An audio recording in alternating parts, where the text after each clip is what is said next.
কয়েকদিন আগে হচ্ছে আমি আমার বাসার সবার জন্য হচ্ছে কিছু রান্নাবান্না করেছিলাম। তো সেগুলো কিভাবে করেছিলাম এটাই আপনাদের সাথে শেয়ার করব। যেহেতু আমি একা একা সব কিছু করেছি, তো কিভাবে সব কিছু রেডি করলাম এগুলোর হচ্ছে ছোট ছোট ক্লিপ নিয়ে রেখেছিলাম, ওগুলো আপনাদের সাথে শেয়ার করব। যেহেতু এখানে অনেক কিছু রান্না করেছিলাম, ভিডিওটা অনেক বেশি বড় হয়ে যাবে, এই জন্য এটা হচ্ছে আমি কয়েকটা পার্টে হচ্ছে আপনাদের সাথে শেয়ার করব। তো প্রথম পার্টে আমি দেখাচ্ছি আমি হচ্ছে শুক্রবার দুপুরের জন্য আয়োজন করেছিলাম। তো আমি বৃহস্পতিবার সন্ধ্যার পরেই হচ্ছে সব কিছু রেডি করা শুরু করে দিয়েছিলাম। এবার আমি আগেই ভেবে রেখেছিলাম যে আমি হচ্ছে কি করব, আর যেহেতু হচ্ছে শুক্রবার সকালেও হচ্ছে অনেক বেশি কিছু করতে হবে, এর জন্য আমি চাচ্ছিলাম যে যাতে হচ্ছে আমি বৃহস্পতিবার থেকেই হচ্ছে কিছু জিনিস বানিয়ে রাখি, এতে করে আমার জন্য ইজি হবে। তো প্রথমে এখানে হচ্ছে আমি ফিরনিটা রান্না করে নিয়েছি। এটা কিন্তু হচ্ছে একটা শাহী ফিরনি, আর এই ফিরনিটা খেতে কিন্তু অনেক বেশি মজা হয়। এটা আমি সবসময় একটু স্পেশালভাবেই রান্না করি। সঙ্গে হচ্ছে পেঁয়াজ বেরেস্তা করে নিয়েছিলাম। পেঁয়াজ বেরেস্তাটা একবারে করে নিলে হচ্ছে দেখা যায় যে যখন যেখানে প্রয়োজন ওখানে ব্যবহার করা যায়। তো পেঁয়াজ বেরেস্তাও হয়ে গিয়েছে, আমার ফিরনি রান্নাটাও হয়ে গেছে। এরপরে হচ্ছে আমি চিকেন কাবাব বানাবো। তো আমি এখানে হচ্ছে কাবাবটা হচ্ছে মাখিয়ে রাখছিলাম। সেদিন হচ্ছে আমি কাবাবটাকে আর কোটিং করি নাই, এখানে হচ্ছে আমি সব কিছু একত্রে দিয়ে তারপরে হচ্ছে এটাকে খুব ভালোভাবে মেখে হচ্ছে নর্মাল ফ্রিজেই রেখে দিব। এটা কিন্তু নর্মাল ফ্রিজে রাখলেও কিছু হবে না, যেহেতু আমি এখানে কোনো ধরনের কাঁচা পেঁয়াজ ব্যবহার করিনি, আমি হচ্ছে পেঁয়াজের বেরেস্তা ব্যবহার করেছিলাম। তো আমি কিন্তু এখানে আর কাবাবের শেপ দেইনি, এভাবেই হচ্ছে আমি রেখে দিয়েছি নর্মাল ফ্রিজে। আমি হচ্ছে পরের দিন এখানে শেপ দিয়ে নিব। আর হচ্ছে বেরেস্তাটাও আমি বাটিতে নিয়ে নিয়েছি। এরপরে হচ্ছে আমি রান্না করে নিয়েছিলাম হচ্ছে জর্দা কিন্তু আমার অনেক বেশি পছন্দ। দেখা যেত আগে হচ্ছে বিয়েবাড়িতে গেলে আমি হচ্ছে বিয়েবাড়ির পোলাও আর জর্দাটা অনেক বেশি পছন্দ করতাম। তো জর্দা নর্মালি আমাদের রান্না করা হয় না, তো আমি ভাবলাম যে জর্দাও রান্না করি। আর এত কিছুর মধ্যে আমার সবচেয়ে বেশি বিরক্ত লেগেছে হচ্ছে পেঁয়াজ কাটা। এত বারবার হচ্ছে পেঁয়াজ কাটতে হচ্ছিল, তো আমি হচ্ছে অনেকগুলো করে পেঁয়াজ কেটে একবারে রেখে দিচ্ছিলাম। তারপরও হচ্ছে অনেক পেঁয়াজ লেগেছে, যেহেতু হচ্ছে সব কিছু এখানে যা যা করেছিলাম ভুনা। আমি হচ্ছে আবার আমার ইন্ডাকশন চুলার মধ্যে হচ্ছে খাসির রেজাল্টটা বসিয়ে দিয়েছি। রেজাল্টটা কিন্তু আমি সবসময় হচ্ছে মিডিয়াম আঁচেই সময় নিয়ে রান্না করি, এজন্য ওটা হচ্ছে আমি আমার ইন্ডাকশনে বসিয়ে দিয়েছি। আর এদিকে হচ্ছে আমার জর্দাটাও হয়ে গিয়েছে।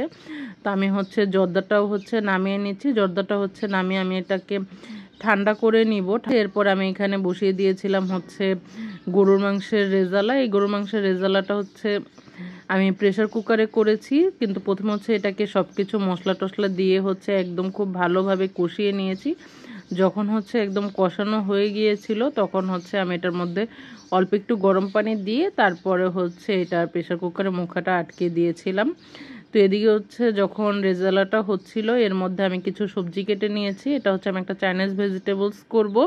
তো এটা আমি হচ্ছে পরের দিন সকালেই করেছিলাম, কিন্তু আমি রাতের বেলা হচ্ছে সবজিগুলো কেটে ধুয়ে পানি ঝরিয়ে রেখেছি। এদিকে কিন্তু আমার খাসির রেজালাটাও হয়ে গিয়েছে। আর এই খাসির রেজালাটা আমার বাসার সবাই অনেক বেশি পছন্দ করে, এর জন্য ভাবলাম যে এটাও করি। আর গরুর মাংসটাও যেহেতু হয়ে গিয়েছিল, তো আমি হচ্ছে সব কিছু এখানে ডাইনিং টেবিলের উপরে নিয়ে এসেছিলাম ঠান্ডা করার জন্য। তো এরপরে আর হচ্ছে কিছু রান্না করিনি রাতের বেলা। তো এখানে আসলে কোনোটারই হচ্ছে ফুল রেসিপি নেই, আমি হচ্ছে যখন যেটা করেছি টুকটাক হচ্ছে কিছু ক্লিপ নিয়ে রেখেছিলাম। তো খাসির রেজাল্টটার মধ্যে কিন্তু কোনো ধরনের পানি আমি ব্যবহার করিনি। এটা কিন্তু আমি দুধ দিয়ে রান্না করি, এটার মধ্যে আমি কখনোই কোনো পানি ব্যবহার করি না। এদিকে হচ্ছে আমার খাসির রেজাল্টটাও হয়ে গিয়েছে। আর সবজি যেহেতু কেটে রেখেছি, সবজিটাও পানি ঝরানোর জন্য দিয়ে দিয়েছি। আর গরুর মাংসটাও হয়ে গিয়েছে। তো আমি হচ্ছে এখন সব কিছু ঠান্ডা করে নিচ্ছিলাম।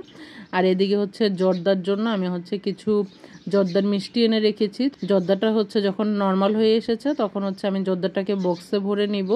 তো বক্সে ভরার আগে হচ্ছে জর্দার মধ্যে যেই আস্ত মশলাগুলো ছিল ওগুলো আমি চেষ্টা করেছি যে বেছে বেছে ফেলে দেওয়ার জন্য। তারপরে যখন জর্দাটা আমি বক্সে নিয়ে নিয়েছি, তারপরে হচ্ছে জর্দার এই ছোট ছোট মিষ্টিগুলোও হচ্ছে এর মধ্যে দিয়ে দিলাম।